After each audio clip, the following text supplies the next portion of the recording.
Selamat pagi, Bapak Ibu sekalian. Bagaimana kabarnya hari ini? Semoga semuanya dalam keadaan sehat, sukacita, dan diberkati Tuhan.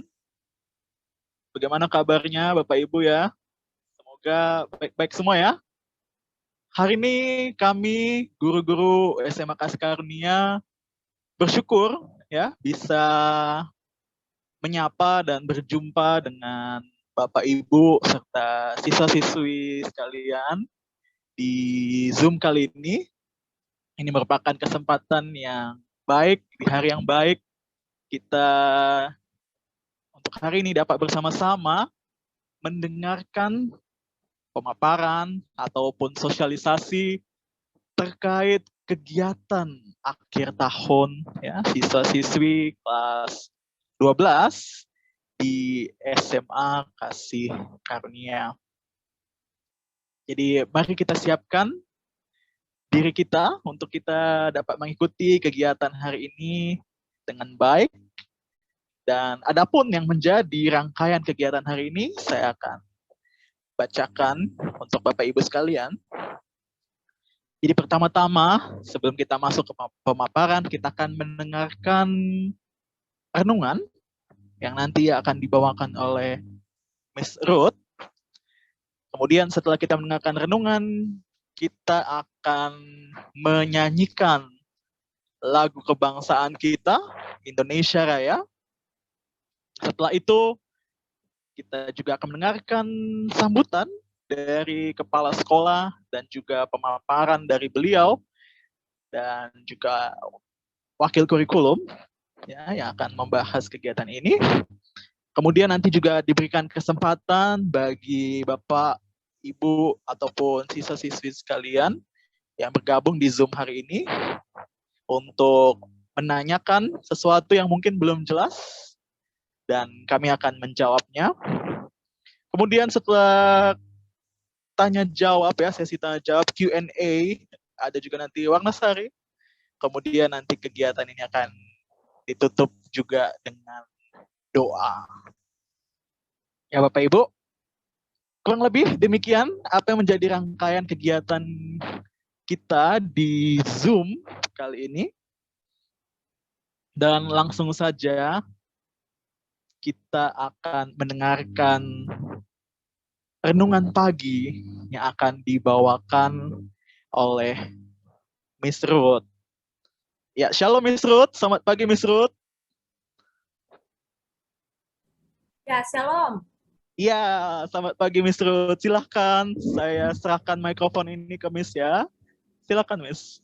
Shalom, selamat pagi Bapak Ibu Guru dan Bapak Ibu orang tua murid yang terkasih. Puji Tuhan, kita bersyukur pagi hari ini kita boleh dipertemukan kembali, ya, walaupun melalui media Zoom ini.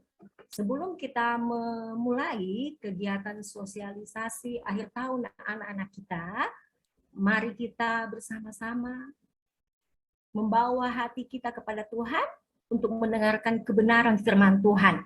Oleh sebab itu, saya mengajak Bapak Ibu sekalian untuk berdoa terlebih dahulu ya. Mari Bapak Ibu. Bapa di surga, kami bersyukur Tuhan buat kasih setiamu yang tak habis-habisnya dalam kehidupan kami. Mulai kami bangun pagi sampai kami meletakkan, membaringkan tubuh kami malam hari. Kami semua dalam perlindungan Tuhan. Terima kasih Tuhan Yesus untuk kehidupan yang Tuhan berikan kepada kami. Biarlah kami boleh mensyukurinya. Biarlah kami selalu Tuhan menaikkan pujian kemuliaannya. Kemuliaan hanya bagi Tuhan. Karena Tuhan terlalu baik dalam kehidupan kami.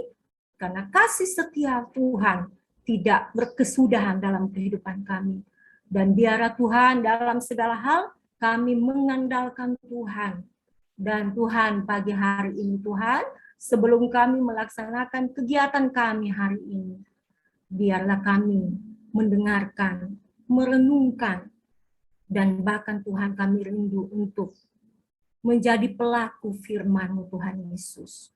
Urapi kami semua, Roh Kudus berkarya dalam kehidupan kami, sehingga Tuhan firman-Mu tidak lalu begitu saja. Kami rindu menghidupinya dalam setiap hari-hari kami. Tuhan berkati kegiatan sosialisasi ini dari awal sampai akhirnya. Biarlah nama Tuhan saja dipuji, dimuliakan dalam kehidupan kami. Di dalam nama Tuhan Yesus, mari yang percaya sama-sama katakan, amin. Haleluya, puji Tuhan. Bapak Ibu yang terkasih, firman Tuhan hari ini mengingatkan kita untuk selalu percaya dan mengakui bahwa hanya Tuhan Yesus saja sumber pertolongan kita. Ya, saya boleh share screen, Mr. Caleb?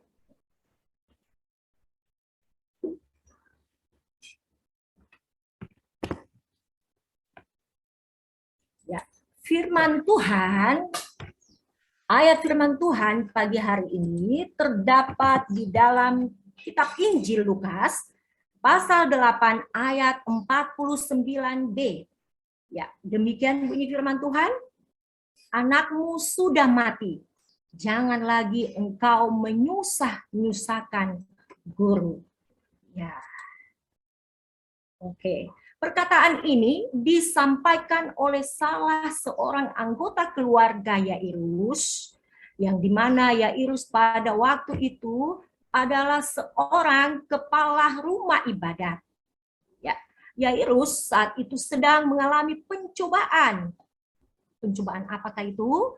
Ya, yakni anaknya perempuan yang kira-kira usianya 12 tahun sedang sakit keras dan hampir meninggal ya di dalam bacaan firman Tuhan ini. Nah, ketika itu Yairus mendengar dan hendak menemui Tuhan Yesus yang datang ke kota mereka. Yairus memiliki pengharapan bahwa Tuhan Yesus sanggup menyembuhkan anaknya. Akan tetapi pada saat itu ada seorang perempuan yang sudah 12 tahun menderita pendarahan yang butuh pertolongan untuk disembuhkan. Ya, sehingga Yairus yang seharusnya lebih dahulu meminta tolong kepada Tuhan Yesus, ya, Yairus harus menunggu, ya. Yairus harus bersabar menunggu pertolongan untuk anaknya. Ya, di saat seperti itu, saudaranya membawakan informasi. Ya, kalau secara manusia, kalau mendengar yang namanya anak sudah meninggal atau sesuatu malapetaka, kejadian yang tidak diinginkan terjadi, so pasti kita akan menjadi panik, so pasti kita akan menjadi khawatir. Ya, akan tetapi Yairus tetap memiliki pengharapan bahwa Tuhan Yesus sanggup, Tuhan Yesus mau singgah ke rumahnya. Tuhan Yesus berkenan untuk menyembuhkan anaknya. Ya, seperti halnya ketika dilanda permasalahan dalam kehidupan kita, Bapak Ibu, kita pasti sering juga diperhadapkan dengan hal-hal seperti ini. Sudah jatuh, ketimpa tangga, benar ya? Sudah dalam keadaan dalam permasalahan yang besar, kita malah mendapatkan informasi-informasi yang negatif mungkin, informasi yang membuat kita khawatir mungkin seperti itu. Apalagi sekarang ini ya, dunia-dunia medsos, ya banyak sekali kabar-kabar yang buruk, yang justru melemahkan iman kita, yang justru membuat kita khawatir. Nah, pada saat ini kita juga kan diperhadapkan masih dalam suasana Omikron, ya, COVID-19 Omikron. Dan semalam saya menonton di TV dikatakan bahwa Omikron ini semakin meningkat. Mungkin orang-orang berpikir waduh, kalau kena sakit COVID ini gimana ya nanti ya, mau bayar uang mau bayar obat. Obatnya kan bukan obat biasa, bukan obat flu biasa, antivirus, dan itu so pasti mahal sekali Bapak Ibu. Seperti itu ya. Nah, percayalah dalam keadaan masalah, dalam tekanan hidup, mari kita selalu percaya dan berharap bahwa Tuhanlah satu-satunya sumber pertolongan kita, ya. Nah, sekarang pertolongan yang bagaimana?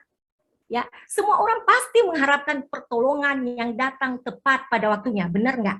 Benar ya, seperti itu ya. Nah, bukan pertolongan yang datangnya terlambat atau pertolongan yang tertunda seperti yang dialami oleh Yairus. Nah, bagaimana rasanya jika pertolongan yang ditunggu-tunggu itu ternyata datangnya sangat terlambat? Nah, saat itulah orang pasti akan merasa marah, jengkel, kecewa, bersungut-sungut, dan akhirnya tidak jarang kita melihat banyak orang percaya justru meninggalkan Tuhan, ya, dengan menyimpan kepahitan yang mendalam. Nah, yang tidak kita sadari adalah ada kalanya Tuhan mengizinkan pertolongan itu sepertinya datang terlambat. Nah, karena Ia memiliki tujuan dan rencana yang indah di balik setiap keterlambatan itu. Jadi dibutuhkan apa? Kesabaran. Kesabaran untuk menunggu. Ya, kita sebenarnya tahu menunggu itu adalah apa? Sesuatu yang mengesalkan, membosankan, long suffering, ya kan ya, penantian yang penderitaan yang panjang dikatakan bahwa tentang menunggu ini, menanti ini. Tetap bersabarlah, ya, seperti Yairus. Dia datang kepada Tuhan, dia memohon pertolongan Tuhan, ya. Dan ketika masalah datang, Yairus membuat sebuah keputusan yang sangat tepat, yaitu tidak lari mencari pertolongan kepada manusia atau sumber-sumber yang lain yang ada di dunia ini. Tetapi ia datang kepada Tuhan Yesus. Bahkan di ayat pasal 8 ayat 41b dikatakan bahwa sambil tersungkur di depan kaki Yesus, ia memohon kepadanya supaya Yesus datang ke rumahnya. Kata tersungkur menunjuk kepada suatu sikap kesungguhan yang didasari oleh kerendahan hati. Wow, ia tidak merasa malu dan gengsi meskipun dilihat oleh orang banyak. Ia tidak menghiraukan statusnya sebagai kepala rumah ibadat. Dengan kata lain, ia rela meninggalkan segala atribut demi untuk apa? Bertemu dengan Tuhan Yesus, karena dia menaruh pengharapan yang kuat di dalam Tuhan Yesus. Ketika tertimpa masalah, ya memang ada banyak ya kita temukan, mau orang yang belum mengenal Tuhan, ya maupun orang yang Kristen, justru banyak yang tidak langsung datang kepada Tuhan Yesus. Tapi mereka mencoba mengatasi masalahnya dengan kekuatan sendiri, dan seringkali pula mereka tergoda untuk mencari pertolongan instan, ya melalui dukun-dukun mungkin, atau pertolongan-pertolongan yang hampa justru ya, ada bahkan sampai ke Gunung Kawi, ya kan ya. Nah, dan karena merasa diri orang kaya, banyak juga ya orang merasa ya saya hidup dalam kelimpahan, kemudian terpandang berkedudukan tinggi, ya mereka merasa enggan dan gengsi untuk tersungkur di bawah kaki Tuhan Yesus dan merendahkan diri. Nah, di dalam Yeremia pasal 17 ayat 5, firman Tuhan mengingatkan kita seperti ini Bapak Ibu. Ya, ini saya akan baca mulai dari ayat 5 sampai 7 ya. Terkutuklah orang yang mengandalkan manusia, yang mengandalkan kekuatannya sendiri, dan yang hatinya menjauh daripada Tuhan. Akan tetapi sebaliknya, diberkatilah orang yang mengandalkan Tuhan, yang menaruh harapannya kepada Tuhan. Nah, ini adalah perjanjian Tuhan tentang kutuk dan berkat disampaikan kepada umat Israel dan diteruskan kepada kita melalui firman-Nya ya. Mari kita sama-sama untuk dalam segala hal, dalam setiap permasalahan hidup yang kita alami, mari kita andalkan Tuhan, mencari pertolongan dari Tuhan Yesus. pasti ada mujizat dan jalan keluar saat kita bergantung dan berharap kepada Tuhan. Seperti Yairus, ya. Dia datang menantikan dengan sabar pertolongan Tuhan ketika Tuhan Yesus mendengar bahwa anak Yairus mati. Di ayat 50 Tuhan Yesus berkata, "Jangan takut, percaya saja dan anakmu akan sembuh." Wow, ini adalah kalimat-kalimat pengharapan, ya, kalimat iman yang perlu kita tangkap, yang perlu kita pegang. Tuhan Yesus dalam keadaan kita sudah mengalami masalah, Tuhan Yesus bilang apa? Jangan takut, percaya saja dan anakmu akan sembuh. Dan benar Tuhan Yesus menyatakan kuasanya dan membangkitkan anak Yairus. Tuhan Yesus adalah sumber pertolongan bagi kita semua juga ya, Bapak Ibu ya. Sebagaimana Tuhan Yesus menyembuhkan anak Yairus, begitu juga kita juga ya. Apapun permasalahan yang kita hadapi saat ini, mungkin kekhawatiran karena COVID-19 yang sedang meningkat, masalah finansial, pendidikan, dan masa depan anak-anak kita. Bawalah semua pergumulan dan permasalahan itu di bawah kaki Tuhan Yesus. Nantikan dengan sabar pertolongannya. Ia akan bekerja sesuai waktunya, bukan waktu kita. Percayalah, mujizat akan terjadi. Pertolongan Tuhan tidak terlambat bagi orang yang percaya kepadanya. Tuhan Yesus memberkati kita semua. Mari kita tutup dengan doa. Terima kasih Tuhan buat firman-Mu yang meneguhkan hati kami, bahwa kami semakin bergantung, semakin bersandar dan berharap sepenuhnya kepada Tuhan. Dan ajar kami Tuhan selalu percaya kuasa-Mu dahsyat dalam kehidupan kami, dan biarlah kami selalu menantikan dengan sabar pertolongan, penyertaan Tuhan, campur tangan Tuhan dalam hidup kami. Karena pengharapan di dalam Tuhan tidak pernah mengecewakan kami. Terima kasih Tuhan Yesus, biarlah firman-Mu Tuhan menjadi satu perenungan, menjadi nasihat yang luar biasa di setiap langkah hidup kami. Menjadi pelita bagi setiap langkah kaki kami Tuhan. Sehingga dalam segala keadaan kami tidak melenceng ke arah yang lain, tetapi kami selalu memandang kepada Tuhan yang penuh kasih, yang mengasihi kehidupan kami. Di dalam nama Tuhan Yesus kami menyerahkan seluruh hidup kami. Bapak Ibu guru, Bapak Ibu orang tua murid, semua anak-anak kami Tuhan. Engkau mengasihi kami, menutup bungkus dengan kuasa darah-Mu Tuhan. Di dalam nama Tuhan Yesus kami menyerahkan kegiatan sosialisasi ini ke dalam tangan-Mu. Haleluya, haleluya. Amin.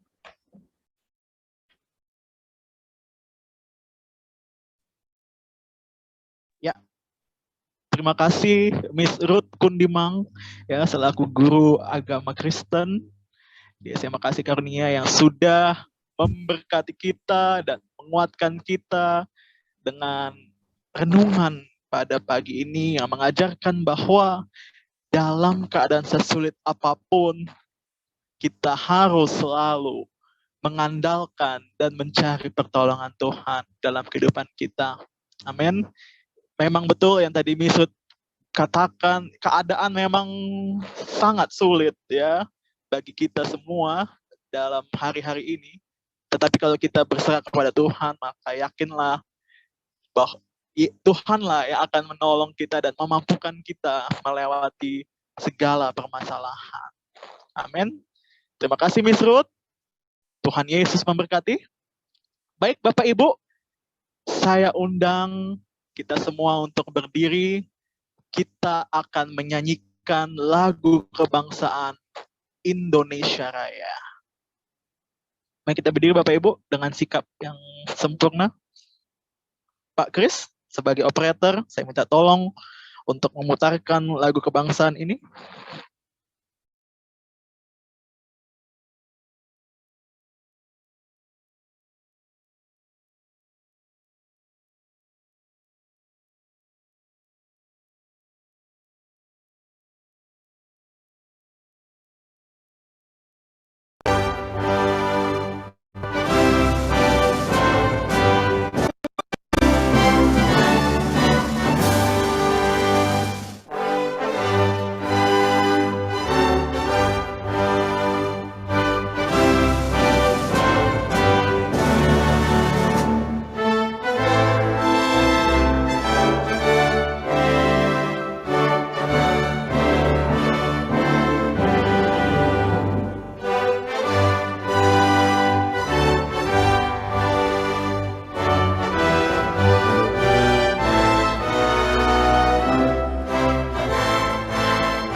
Baik, silakan duduk Bapak Ibu sekalian.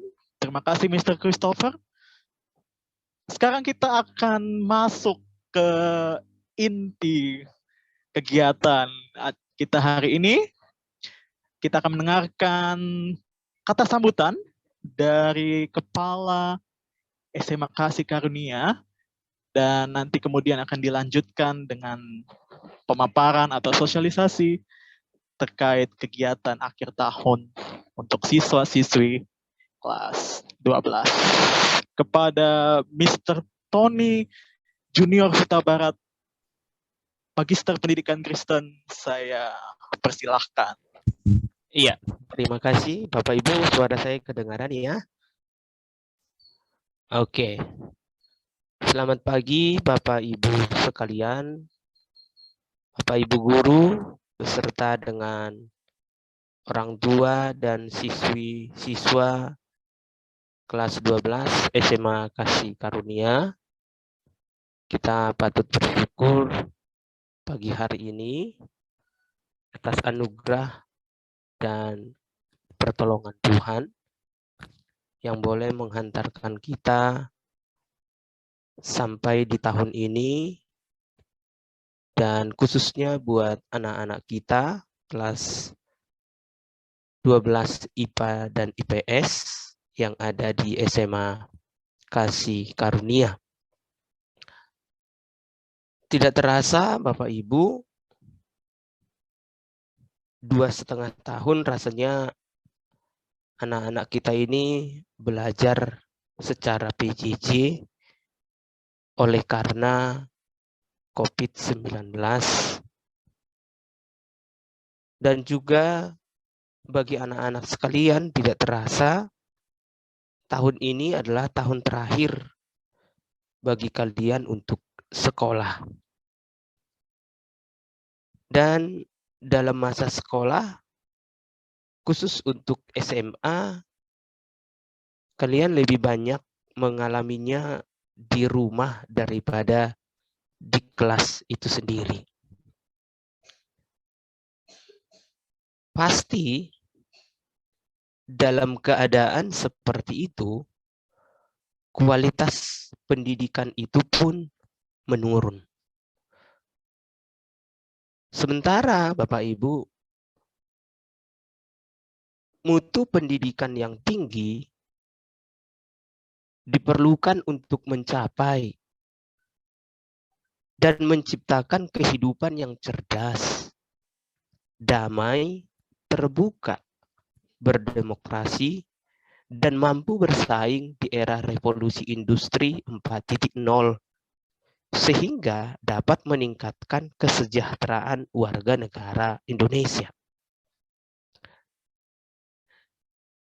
Namun cita-cita ini apakah dapat tercapai dengan kondisi yang seperti ini? Ini menjadi pergumulan dan menjadi ranah penelitian oleh para pakar-pakar pendidikan. Saya membuat satu jurnal bagaimana resistensi daya tahan anak-anak siswa SMA se-Jakarta Barat dalam menghadapi proses pembelajaran di masa pandemi. Dari hasil penelitian yang saya lakukan, bahwa anak-anak SMA 75% mereka lebih betah belajar secara PJJ daripada mereka mengikuti pembelajaran secara PTM. Dari penelitian itu, dari jurnal-jurnal ilmiah yang saya dapat temukan, ternyata di masa PJJ yang kurang lebih 2,5 tahun ini berlangsung, bukan hanya jurnal yang saya lakukan, tapi jurnal secara internasional juga menyatakan bahwa mutu pendidikan di negara Indonesia itu turun drastis. Oleh sebab itu, Bapak Ibu, dalam rangka meningkatkan mutu pendidikan dan sumber daya manusia yang sesuai dengan standar kompetensi yang ditetapkan secara nasional, maka perlu ada peningkatan treatment khusus yang dilakukan. Dalam rangka peningkatan mutu ini, maka perlu dilaksanakan sistem penilaian yang terencana. Dan itulah yang akan kami lakukan untuk mengukur mutu kompetensi anak-anak kita yang dipercayakan oleh orang tua untuk sekolah di SMA Kasih Karunia. Demikian juga agar lulusan pendidikan nasional memiliki keunggulan kompetitif dan kooperatif sesuai dengan standar mutu pendidikan secara nasional, maka penilaian ini perlu dilakukan. Penilaian itu dilaksanakan agar dapat mengukur sejauh mana anak-anak kita mampu memahami,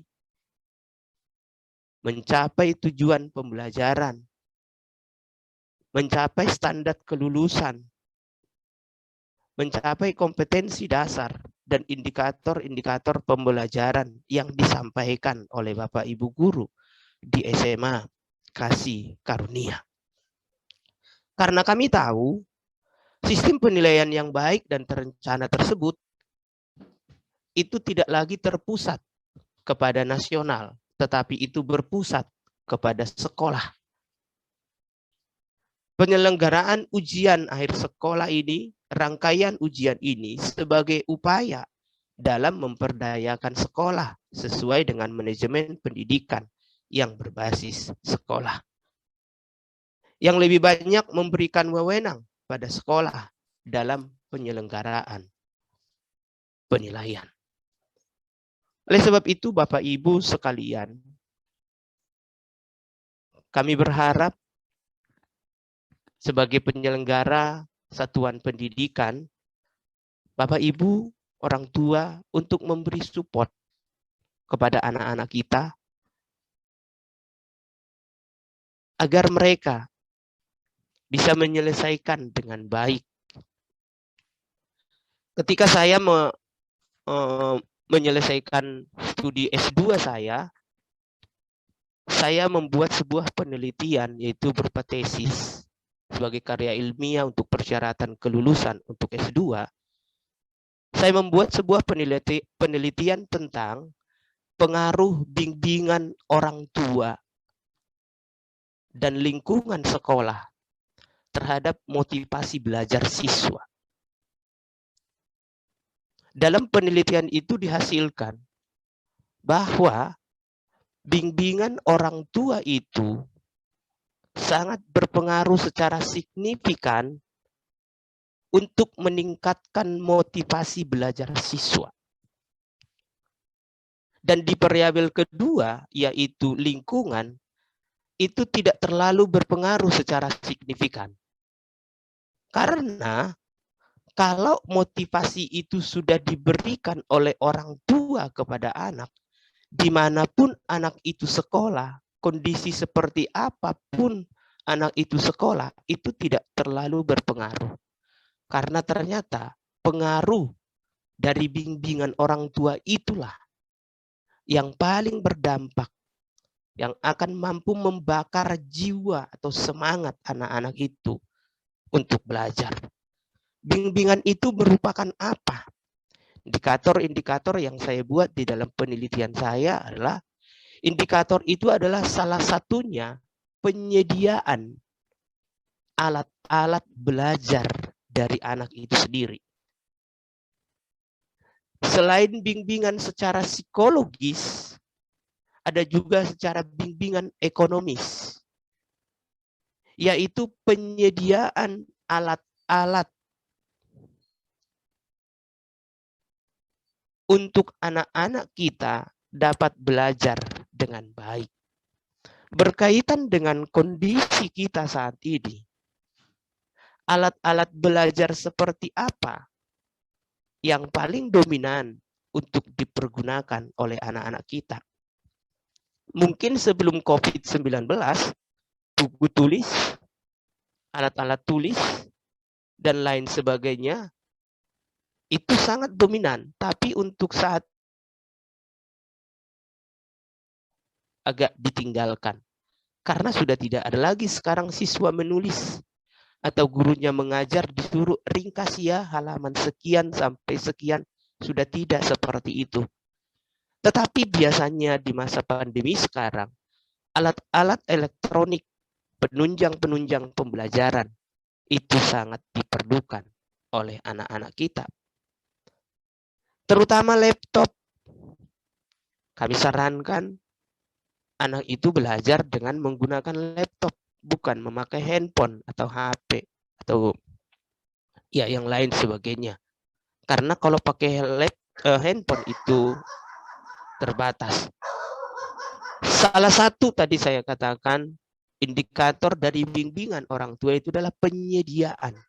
Selain penyediaan alat-alat dan juga pengaruhnya, indikator selanjutnya adalah bimbingan secara psikologis. Bagi orang tua yang memiliki anak dalam rentan umur 15 sampai 20 tahun, mereka ini disebut remaja akhir. Mereka memiliki ciri khas remaja yang mereka sudah tidak mau tergantung kepada orang tua. Ini perlu kita pahami. Itu sebabnya anak-anak di usia anak-anak kita di usia sekarang, mereka sudah lebih cenderung membangkang. Lebih cenderung mereka ingin berdiri sendiri. Oleh sebab itu, anak-anak kita sudah tidak bisa didikte. Apa yang diperlukan oleh orang tua dalam hal bimbingan secara psikologis hanya perhatian, bukan tekanan, bukan dikte, tetapi perhatian. Perhatian berupa apa? Memberikan mereka keleluasaan untuk berpikir, memberikan mereka kesempatan untuk mengutarakan apa yang mereka inginkan. Namun, tidak semua apa yang diutarakan dan diinginkan anak-anak itu harus dipenuhi oleh orang tua, tapi harus didengar, bukan dipenuhi. Karena itu bergejolak dalam setiap hati dan pikiran mereka. Bapak Ibu sekalian, orang tua yang kami hormati, kebanggaan kami sebagai satuan pendidikan adalah ketika anak-anak yang kami luluskan kelak menjadi anak-anak yang berbakti kepada nusa dan bangsa, berbakti kepada kedua orang tua, dan terutama berbakti kepada Tuhan. Oleh sebab itu, apa yang perlu kita lakukan dalam hal ini? Kami sebagai sekolah, satuan pendidikan, memberi kesempatan-kesempatan terbaik, memfasilitasi anak-anak ini untuk mereka bisa meneruskan ke jenjang pendidikan yang lebih tinggi. Dalam masa kurang lebih 3 tahun ini, kami selalu memfasilitasi anak-anak ini untuk berwawasan lebih luas. Memfasilitasi mereka untuk memperkenalkan universitas-universitas yang ada di seluruh Indonesia, bahkan yang ada di DKI Jakarta. Untuk mereka dapat memperluas jejaring mereka. Nanti setelah lulus dari SMA, mereka akan masuk ke perguruan yang bagaimana. Bapak Ibu sekalian dan anak-anak siswa SMA Kasih Karunia yang mungkin ada di balik gambar, ketahuilah bahwa perubahan suatu negara itu ditentukan oleh berapa tingginya kualitas pendidikan di negara tersebut. Itu sebabnya kami mendorong anak-anak sekalian lulus dari SMA Kasih Karunia untuk terus belajar dan belajar, untuk tidak pernah berhenti untuk meraih cita-cita. Sesulit apapun itu tantangannya, seterjal apapun itu persoalannya, jangan pernah untuk mengeluh. Jangan pernah untuk cengeng, karena orang yang digodok di dalam kesulitan, orang yang ditempa di dalam kesulitan, akan keluar menjadi orang-orang yang hebat. Anak yang dimanjakan cenderung tidak akan bisa mandiri. Tetapi anak yang dididik dengan baik dan berkualitas cenderung akan menjadi orang-orang yang hebat, yang akan mampu mempengaruhi dunia. Demikian kata sambutan yang saya dapat berikan untuk memotivasi baik Bapak Ibu guru untuk terus memberi yang terbaik dari saripati hidup kita, yang terbaik dari hidup kita berikan kepada anak-anak kita dan juga anak-anak sekalian terus dapat menggapai cita-cita, dan orang tua terus bekerja sama untuk menghantarkan anak-anak kita ini menjadi orang-orang yang hebat. Dan untuk selanjutnya saya akan serahkan kepada Miss Ripka untuk menjelaskan pelaksanaan kegiatan ujian akhir tahun. Terima kasih. Tuhan Yesus memberkati kita semua.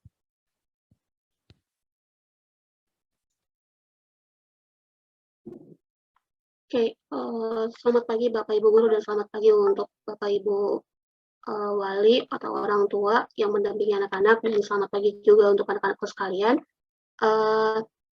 Saya sudah diizinkan untuk share screen ya. Oke, thank you. Oke, saatnya saya di sini untuk mau jelasin tentang bagaimana nanti teknis-teknis di saat ujian sekolahnya nanti. Jadi nanti untuk mungkin ada orang tua atau nanti siswa boleh memperhatikan.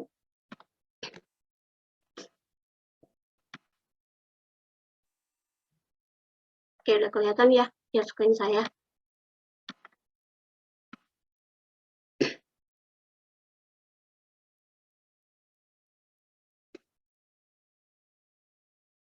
Oke, nanti untuk yang bakalan saya akan jelaskan nanti di sepanjang presentasi yang akan saya presentasikan, nanti ada di sini nanti beberapa ujian, kemudian untuk tanggal pelaksananya, kemudian nanti anggaran-anggaran dananya, nanti untuk anggaran, perkiraan anggaran nanti Pak Tony yang akan jelasin. Nah, yang pertama tentang ujian. Oke, beberapa ini latar belakang atau dasar hukum untuk pelaksanaan ujian kita atau yang disebut dengan ujian sekolah atau nanti ujian akhir sekolah. Di sini sudah ada undang-undangnya. Kemudian yang pertama, ujian di sini adalah kegiatan yang dilakukan untuk mengukur pencapaian setiap peserta didik sebagai pengakuan prestasi belajar dan atau penyelesaian dalam satu satuan pendidikan. Kemudian ujian-ujian yang kita laksanakan, di mana mereka di sini kelas 12, yang di sini kelas 12 itu adalah ujian yang akhir, karena UN sudah dihapus oleh pemerintah, jadi pelaksananya itu untuk ujian akhirnya itu disebut ujian sekolah. Oke, jadi ujian sekolah di sini adalah kegiatan pengukuran capaian kompetensi peserta didik yang dilakukan oleh satuan pendidikan untuk semua mata pelajaran dengan mengacu kepada SKL untuk memperoleh pengakuan atas prestasi belajar. Oke, nanti yang dimana setelah mereka melakukan ujian-ujian sekolah, nanti pastinya akan tahap kelulusan, ya. Nah, nanti untuk kriteria kelulusan yang akan dinyatakan lulus itu atau tidak itu, yaitu yang pertama, menyelesaikan seluruh program pembelajaran. Artinya berarti mereka dari semester 1 atau kelas 10 sampai nanti di akhir ujian sekolah pun mereka ikut. Oke, yang kedua, memperoleh nilai sikap atau perilaku dan akhlak minimal baik. Dan ini untuk semua mata pelajaran. Jadi kalau misalnya nanti nilai sikap atau perilakunya sudah C, berarti tidak dinyatakan lulus, begitu ya. Jadi di sini minimal untuk sikap dan akhlaknya itu minimal baik atau B. Kemudian yang ketiga, mengikuti ujian yang diselenggarakan oleh satuan pendidikan. Nah, nanti ini yang akan saya jelaskan kira-kira kita atau satuan pendidikan atau sekolah kita, ujian apa aja nanti yang akan mereka ikuti sebagai peserta kelas 12 atau untuk yang dinyatakan lulus ini. Kemudian, kelulusan peserta didik ditetapkan oleh satuan pendidikan yang bersangkutan. Oke, lanjut. Nanti di nilai akhir atau nanti yang disebut di ijazah mereka atau nanti di SKL mereka, nilai akhir mereka itu diperoleh dari mana aja. Yang pertama, yang pasti nanti nilai rata-rata rapot mereka dari semester 1 sampai semester 6. Berarti semua nilai-nilai rapor mereka yang dari kelas 10 sampai nanti di kelas 12 semester 2 ini pun masuk ke dalam ijazah mereka. Itu kita anggap dulu nanti sebagai nilai A. Kemudian nilai ujian sekolah. Nah, nanti ujian sekolah di sini yang mereka ikutin ada ujian praktek dan ujian tertulis. Nah, nanti nilainya ini akan dirata-ratakan. Kemudian itu kita akan sebut nilai B. Nah, nanti masuk di nilai akhir mereka atau nanti nilai yang tercantum di ijazah mereka, yaitu nilai rata-rata rapot mereka dan nilai ujian sekolah yang sudah mereka laksanakan, itu nanti dibagi dua. Dengan catatan di ijazah mereka itu minimal 60. Seperti itu. Lanjut. Oke, jadi nanti kita udah bahas kriteria untuk kelulusan dan kira-kira nanti dapat dari mana nilai di ijazah mereka itu. Yang kemudian kita akan bahas kira-kira ujian apa aja yang akan mereka ikutin atau akan mereka laksanakan sebagai ujian daripada di akhir mereka.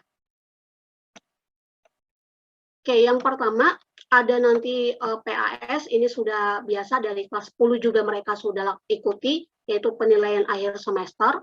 Kemudian ini yang akan nanti membedakan di mana mereka mengikuti ujian sekolah, yaitu ujian sekolah kita terdiri dari ujian tertulis dan ujian prakteknya.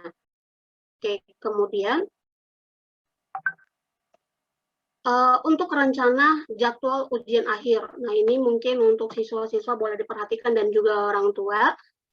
Kira-kira nanti karena di sini lumayan mereka berdekatan waktunya, jadi perlu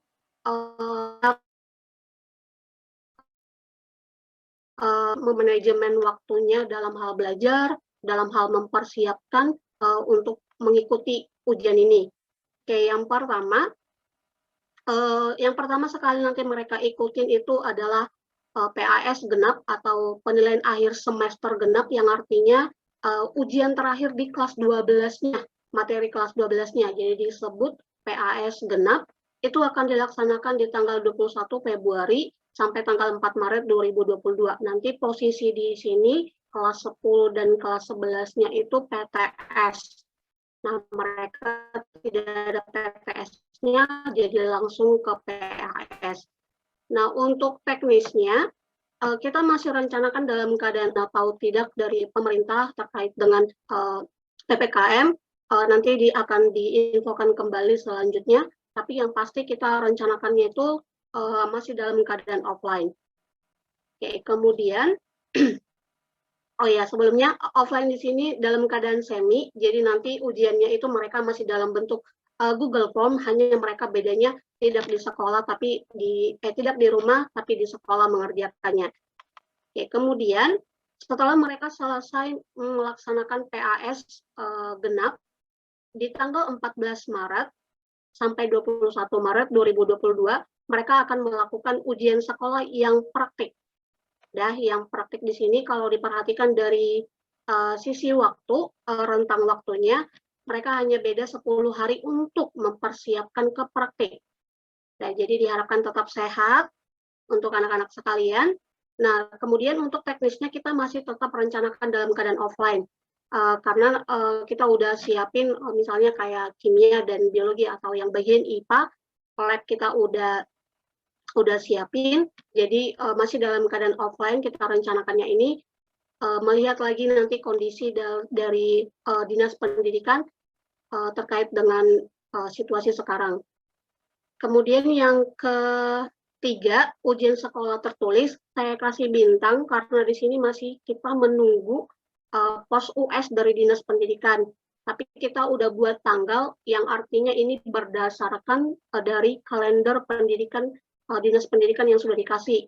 Jadi Dinas sudah memberi rancangan, tapi untuk pos US nanti kita masih menunggu karena kalau pos US ini udah pasti gitu, jadi semua merata, jadi kita masih nunggu, tapi dipastikan rencananya itu di tanggal 28 Maret 2022 sampai tanggal 7 April 2022. Kalau dilihat dari rentang waktunya selesai praktik, langsung ke tertulis itu hanya beda 7 hari. Jadi perlu juga persiapan waktu, perlu juga persiapan mental dalam 7 hari untuk mempersiapkan tertulis. Nah, kita buat juga teknisnya itu masih dalam posisi offline. Nanti juga tergantung dari Dinas Pendidikan melihat kondisi pandemi misalkan ke Bapak Ibu. Oke, kita lanjut. Oke, untuk yang praktik, apa aja yang dipraktikkan? Oke, untuk mapel-mapel atau materi yang akan dipraktikkan itu adalah yang pertama ada pendidikan agama Kristen atau PAK, bahasa Indonesia, bahasa Inggris, bahasa Mandarin, PJOK, pendidikan jasmani, olahraga, dan kesehatan, kemudian seni budaya kita itu ada musik dan rupa, kemudian ada matematika minat, fisika, kimia, biologi, dan di kelas IPS ada sejarah peminatan, ekonomi, geografi, dan sosiologi. Jadi PPKN matematika wajib tidak ada dalam praktik, nanti adanya di ujian tertulis. Kita lanjutkan. Kira-kira kita buat jadwal untuk ujian praktiknya itu seperti ini. Kita mulainya nanti 7.30, mereka dalam praktek itu kita kasih 120 menit atau 2 jam setiap pelajaran. Jadi mau itu bahasa Inggris, mau itu PAK, mau itu kimia, semuanya dalam keadaan 2 jam. Seperti itu, ini jadwalnya. Kemudian untuk ujian yang tertulis, jadwalnya seperti ini. Kalau di ujian tertulis, semua mapel diujiankan. Jadi yang tadi saya bilang di praktek itu ada PPKN dan matematika wajib dan sejarah Indonesia tidak ada di praktek, tapi nanti di ujian tertulis semua mapel diujiankan tapi dalam keadaan tertulis. Untuk jadwalnya untuk sementara seperti yang tadi saya jelaskan, menunggu dari pos US, tapi kita sudah buat rencana, kira-kira nanti seperti ini, mereka dalam keadaan setiap mapel itu tetap 2 jam. Kayak gitu. Oke, kita lanjut.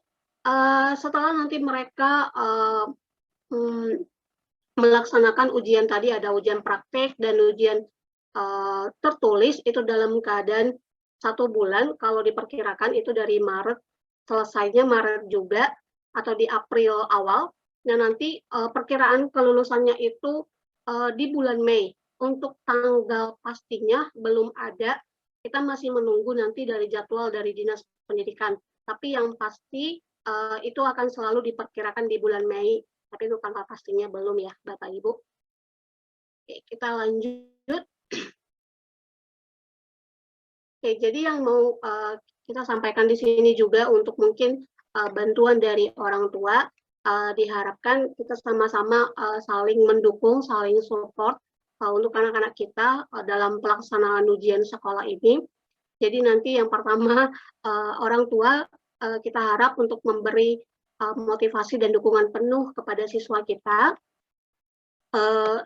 dalam hal membantu, dalam hal mensupport mereka, dalam hal menasehati juga mungkin yang kita lihat anak-anak kita mungkin apalagi sekarang ini ada yang begadang lah, mungkin main game, mungkin Bapak Ibu kita harap dari sekolah saling membantu untuk Bapak Ibu di rumah untuk mengingatkan kembali anak-anak untuk memanajemen waktu mereka, nggak terlalu banyak main game, nggak terlalu begadang juga, tetap jaga kesehatan fisik dan mentalnya. Untuk siswa-siswi juga udah gede ya, jadi nggak perlu lagi diingat-ingatin juga, tapi kalian juga harus perlu jaga kesehatan kalian dalam fisik dan mental kalian, terus dalam manajemen waktu kalian seperti tadi yang selalu berulang-ulang Miss bilang bahwa rentang waktu kalian itu lumayan dikit, jadi setiap kalian perlu untuk manajemen waktu kalian, karena kalian yang tahu waktu kalian, kalian yang tahu kesehatan kalian, jadi itu tetap ada di kalian keputusannya untuk jaga kesehatan atau enggaknya gitu. Jadi kemudian orang tua dan guru kita mengawasi dan membimbing pemakaian waktu belajar siswa. Dan untuk saran dari kita juga untuk tidak bepergian atau sering izin, karena kalau sering izin kan nanti ada beberapa mapel atau ada beberapa materi yang mungkin nanti jadinya ketinggalan gitu. Jadi diharapkan, kita harap untuk kalian juga tidak bepergian atau sering izin kecuali sakit. Oke. Kemudian Bapak Ibu juga orang tua kita harap juga untuk memfasilitasi siswa untuk belajar dan berlatih soal-soal. Oke, demikian yang bisa saya sampaikan terkait dengan pelaksanaan dan teknis ujian sekolah. Untuk anggaran kegiatan akhir tahun saya serahkan kembali ke Pak Tony. Oke, terima kasih Miss Rifka. Boleh nanti di-handle ya ini anggarannya. Oke, Bapak Ibu. Biasanya ini yang paling dikhawatirkan, paling dinanti-nanti gitu ya. Itu bagian dari anggaran kegiatan akhir tahun. Perlu kami sampaikan bahwa kegiatan akhir tahun ini semuanya itu bermuara di sekolah. Gitu ya, semuanya bermuara di sekolah dan tidak ada support dari pemerintah dalam bentuk pendanaan. Karena apalagi karena kita adalah swasta yang dikelola secara swasta, maka segala sesuatu anggaran itu didapatkan juga dari setiap orang tua. Nah, adapun anggaran yang kita anggarkan dalam kegiatan ini adalah seperti berikut. Next, Ms. Rifka. Ya, anggaran kegiatan akhir tahun itu setiap anak-anak itu dibebankan sebesar 1.190.000 per siswa. Dan 1.190.000 ini sudah termasuk ujian akhir, yaitu ujian praktek dan ujian tertulis, grade ya atau pelepasan serta penulisan ijazah.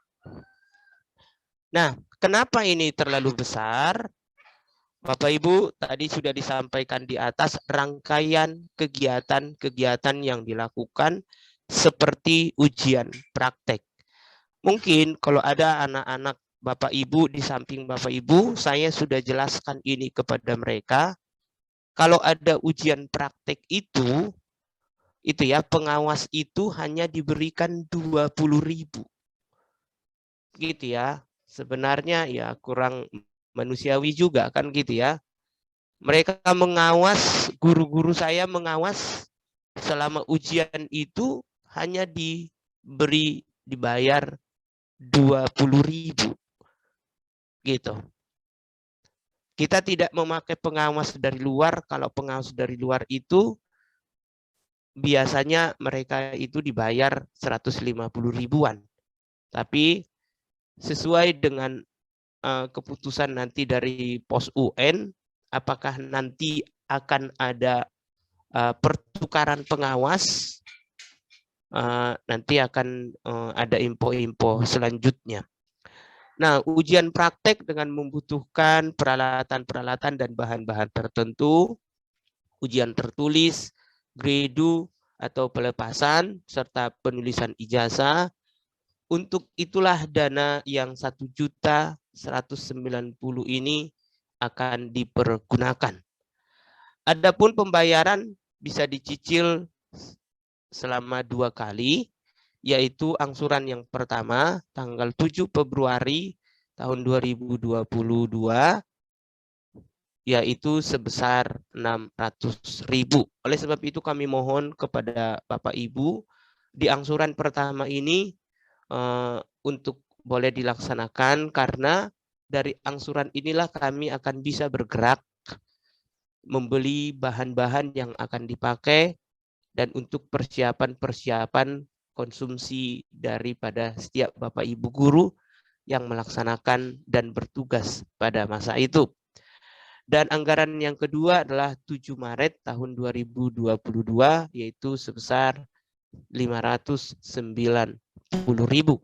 Adapun sistem pembayarannya, Bapak Ibu langsung membayarkannya dengan bentuk uang cash ke TU SMA Kasih Karunia, yaitu Miss Angel. Halo Miss Angel, ada Miss Angel? Halo Pak, ada Pak. Iya, ada Miss Angel ya. Jadi nanti angsuran ini langsung diberikan cash, tidak via transfer. Ya, nanti bisa Bapak Ibu titipkan kepada anak-anak. Gitu ya, nanti akan diberikan bukti pembayaran dari pihak sekolah. Ya, demikian Bapak Ibu, anggaran. Ada lagi Miss Ripka? Itu saja ya. Oke. Ya, gredu atau pelepasan itu akan dilaksanakan pada tanggal 10 Juni di Aula SMP SMA lantai 2, yaitu pukul 9 sampai 11 dengan acara ceremonial graduation kelas 12 dan ramah tamah. Adapun pesertanya adalah Bapak Ibu guru, serta orang tua dan siswa SMA Kasih Karunia. Next, ada lagi? Oke, terima kasih dan Tuhan Yesus memberkati. Untuk selanjutnya kita membuka sesi pertanyaan. Saya kembalikan kepada Mr. Caleb.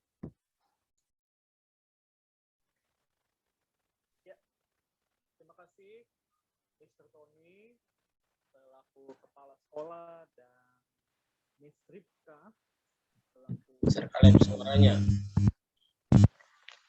Ya, terima kasih Pak Tony ya selaku kepala sekolah dan Miss Ripka selaku wakil kurikulum yang sudah memaparkan dengan sangat baik dan menjelaskan setiap detail dan teknis untuk kegiatan akhir tahun sisi kelas 12 di SMA Kasih Karunia.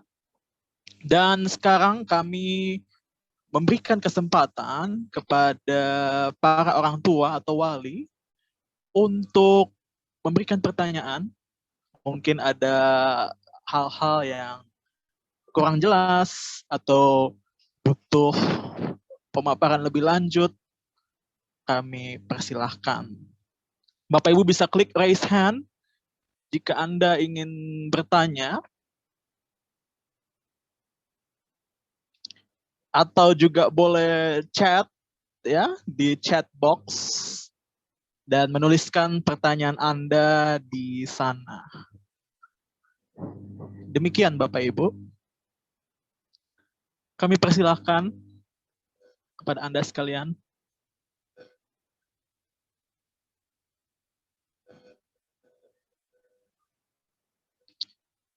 Ada dari Papi atau Mami?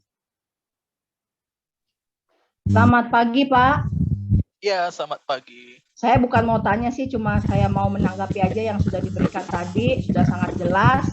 Dan saya orang tua dari Leoni hanya mengikuti apa yang sekolah sudah putuskan.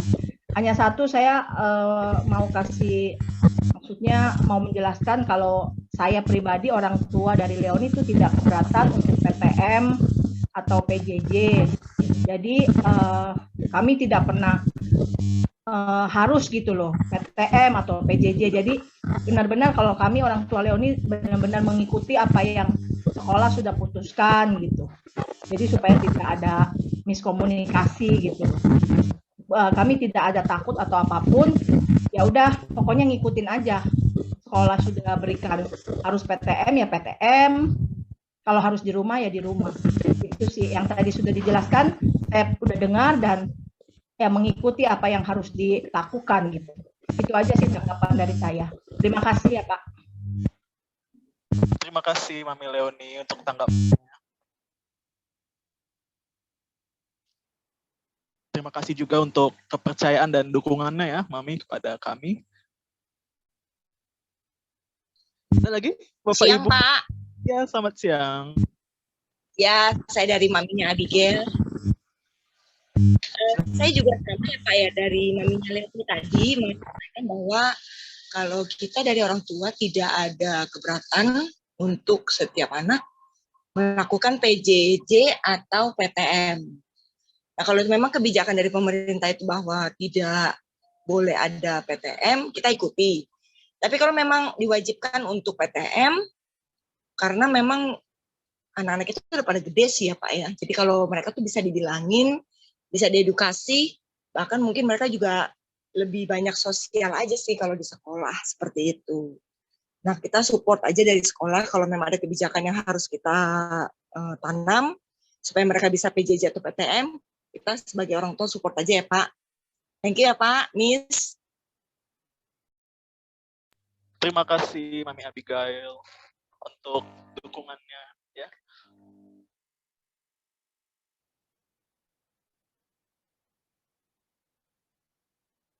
Ada lagi mungkin Bapak Ibu yang lain yang ingin memberikan tanggapan ataupun sanggahan, pertanyaan, kritik, saran, kami persilahkan.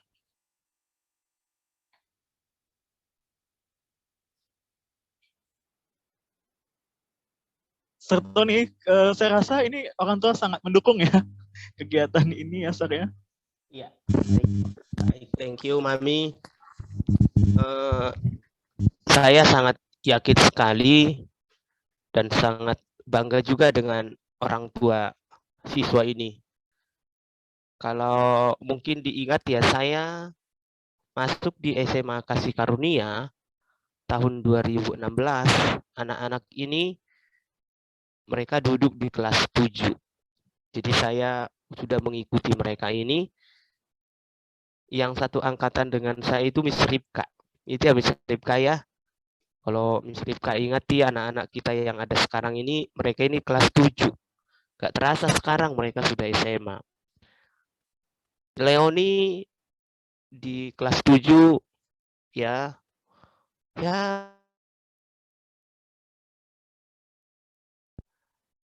masih nurut sekali, saya ingat. Demikian juga Abi yang lucu-lucu, yang imut-imut, sampai sekarang juga masih lucu dan imut ya. Tapi saya lihat perkembangan karakternya itu signifikan dan mengarah ke yang baik. Tentu ini apa yang digambarkan di dalam keluarga, tentu itu juga menjadi gambaran anak-anak kita. Oke, terima kasih Mami Leoni dan Mami Abi yang memberikan support kepada kita. Saya juga yakin orang tua yang lain juga tentu mensupport kita, karena apa yang kami lakukan secara tiba-tiba sebenarnya karena ada tekanan dari orang tua gitu ya. Tapi bukan kelas 12. Kalau dibilang sih saya agak kecewa sedikit gitu ya. Bahkan ada juga yang menghembuskan bahwa kasih karunia itu ada yang tertular COVID, Omikron lagi, gitu ya. Padahal ketika kita minta bukti, gitu ya, kita bukti tolong kalau ada anak-anak kita yang kena COVID, mohon di PCR ya. Ya, akhirnya mereka nggak berani PCR juga gitu. Akhirnya membuat sebuah ketakutan.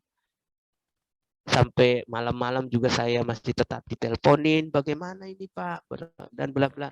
Ya, saya juga dengan pertimbangan yang begitu matang, berkonsultasi dengan pengawas, berkonsultasi dengan yayasan terutama, dan rekan-rekan kepala sekolah yang lain, akhirnya diberikan oleh yayasan untuk kesempatan melaksanakan PJJ sampai 1 minggu ke depan. Tapi harapan saya, Bapak Ibu, untuk orang tua kelas 12, kebijakan apapun nanti yang kami akan perlakukan di sekolah, khususnya dalam metode pembelajarannya, saya sangat berharap kalau nanti kelas yang lain PJJ, kelas 8 atau kelas kelas 11 dan kelas 10 PJJ, saya memohonkan kepada orang tua khususnya untuk kelas 12 ini, kelas 12 diizinkan untuk PTM supaya lebih banyak sari-sari pembelajaran yang mereka cerna dan mereka terima. Karena tadi saya sampaikan di awal, PJJ itu sangat terbatas dan PJJ itu bukan solusi terbaik dalam proses pembelajaran. Itu hanya solusi terakhir, gitu ya, dari metode pembelajaran yang ada. Tapi itu bukan solusi terbaik, tapi solusi terakhir, gitu, karena sudah tidak ada lagi cara yang lain. Itu sebabnya kita lihat dampaknya adalah terjadi learning loss. Maka kebijakan pemerintah di tahun pelajaran 2022-2023, kurikulum itu diganti menjadi kurikulum prototipe. Nanti kelas 10 itu akan hanya belajar materi kelas 9. Kelas 7 akan belajar materi kelas 6. Jadi materi SMP itu akan dipelajari kembali di kelas 10. Dan pelajaran SD akan kembali dipelajari di kelas 7. Karena apa? Untuk mengimbangi pembelajaran yang hilang tadi, learning loss-nya itu. Gitu ya. Itu kebijakan yang disampaikan oleh pemerintah.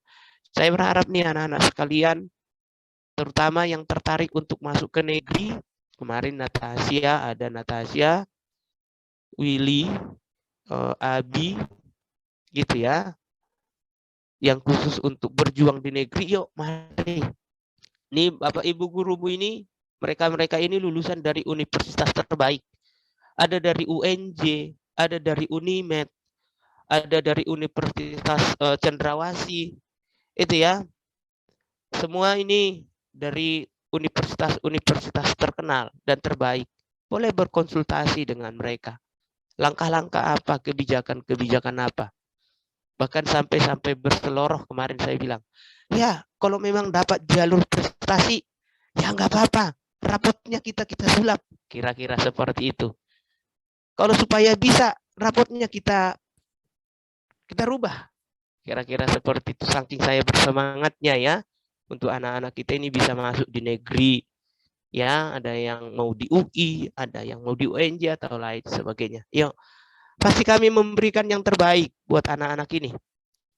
Percayalah kepada kami tidak pernah mengkhianati apa yang menjadi panggilan kami masing-masing. Kami sudah dipanggil untuk menjadi pelayan pendidikan, dan itu kami akan berikan. Dan itulah jalan ninja kami. Jalan ninja kami adalah sebagai pelayan di dunia pendidikan. Oleh sebab itu Bapak Ibu, terima kasih buat kepercayaannya bagi kita. Kalau sudah tidak ada lagi yang berdiskusi atau yang bertanya, berarti kita bisa akhiri pertemuan kita hari ini. Tapi kalau masih ada, dipersilakan. Saya kembalikan kepada Sir Caleb. Ya Pak Tony, terima kasih. Seperti yang tadi Pak Tony sudah katakan bahwa kami, guru-guru SMA Kasih Karunia pastinya akan memberikan juga pelayanan terbaik dan sangat-sangat mengharapkan anak-anak ini juga ke depannya menjadi sukses ya. Entah itu nanti setelah lulus SMA dia mau perguruan tinggi ya, apapun masa depan mereka, kami terus dukung. Dan kami juga senantiasa mengharapkan dukungan dari Bapak Ibu sekalian juga untuk bersama-sama dengan kami bersinergi agar kita dapat membawa anak-anak kita ini ke masa depan yang cerah, masa depan yang gemilang. Begitu Bapak Ibu. Mungkin Miss Ripka, ada yang mau ditambahkan? Sudah cukup, Pak. Thank you. Oke, terima kasih. Bapak Ibu yang lain, ada yang mau bertanya lagi atau memberikan tanggapan? Mungkin wali kelasnya kali ya. Bapak Ibu, sebagai informasi, karena berbagai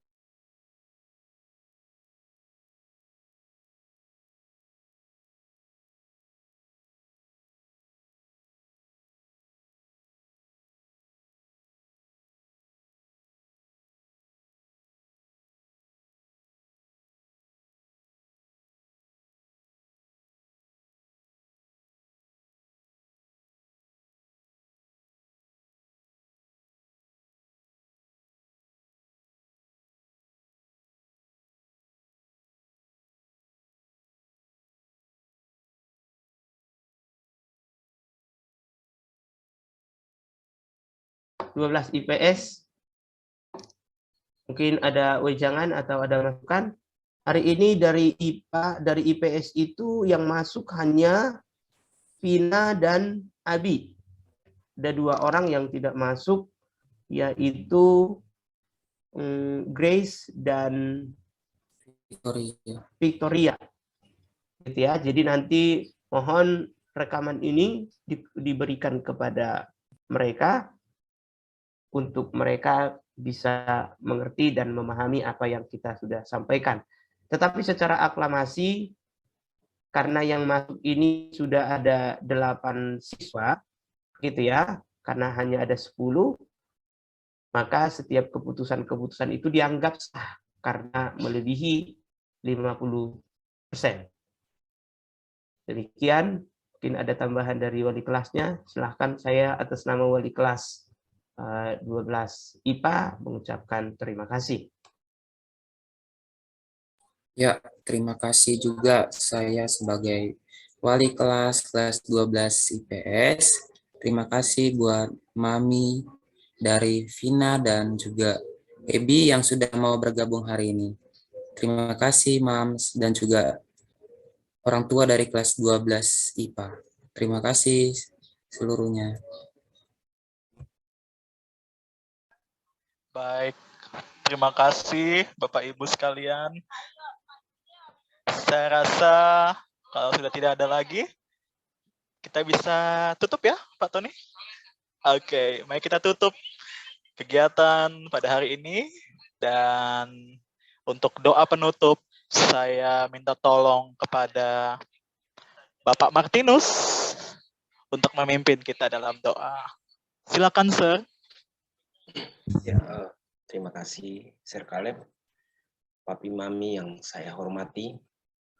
Terima kasih untuk kerjasama dan dukungan kepada kami, pihak sekolah, Bapak Ibu Guru. Kerjasama dan dukungan yang baik ini akan lebih berarti apabila kita serahkan atas campur tangan Tuhan, sehingga kolaborasi antara guru dan orang tua ini menjadi lebih baik. Mari Bapak Ibu orang tua dan juga Bapak Ibu guru, mari kita tundukkan kepala sejenak untuk menyerahkan semua pembicaraan kita hari ini kepada Tuhan. Semoga apa yang kita rencanakan untuk anak-anak kita berjalan dengan lancar walaupun dalam situasi-situasi sulit. Mari kita berdoa Bapak Ibu sekalian. Bapa di dalam surga, puji syukur kami haturkan kehadirat-Mu atas berkat rahmat yang boleh kami terima hari lepas hari. Pada kesempatan ini kami guru-guru SMA Kasih Karunia Jakarta boleh berkolaborasi bersama orang tua terkasih dari siswa-siswi kelas 12. Puji syukur kepadamu ya Bapa, karena melalui kerjasama yang baik, segala rencana, segala program sekolah disambut baik oleh orang tua. Bapa di dalam surga, dalam pelaksanaan minggu-minggu, bulan-bulan ke depan, kami tidak bisa berjalan sendiri. Kami mohon penyertaan dan tuntunan Engkau ya Tuhan. Bapak, Engkau berkatilah semua stakeholder yang ada, yang berproses untuk mengantarkan putra-putri kelas 12 baik IPA maupun IPS ke jenjang yang lebih tinggi. Kami berdoa buat orang tua wali murid kelas 12 IPA dan IPS, Engkau berkatilah pekerjaan papi mami sekalian, segala usahanya, Engkau berkatilah Bapak Ibu guru, berikanlah kami semua kekuatan, kesehatan, sehingga semua program, semua rencana yang kami rencanakan untuk anak-anak terkasih senantiasa berjalan baik. Tuhan Yesus, kami tidak bisa berjalan sendiri. Kami mohon penyertaan. Demi Yesus Kristus yang hidup dan berkuasa, kini dan sepanjang segala abad. Amin. Demikian share Kaleb, silakan. Amin. Terima kasih Pak Martinus sudah membawakan doa penutup bagi kita hari ini.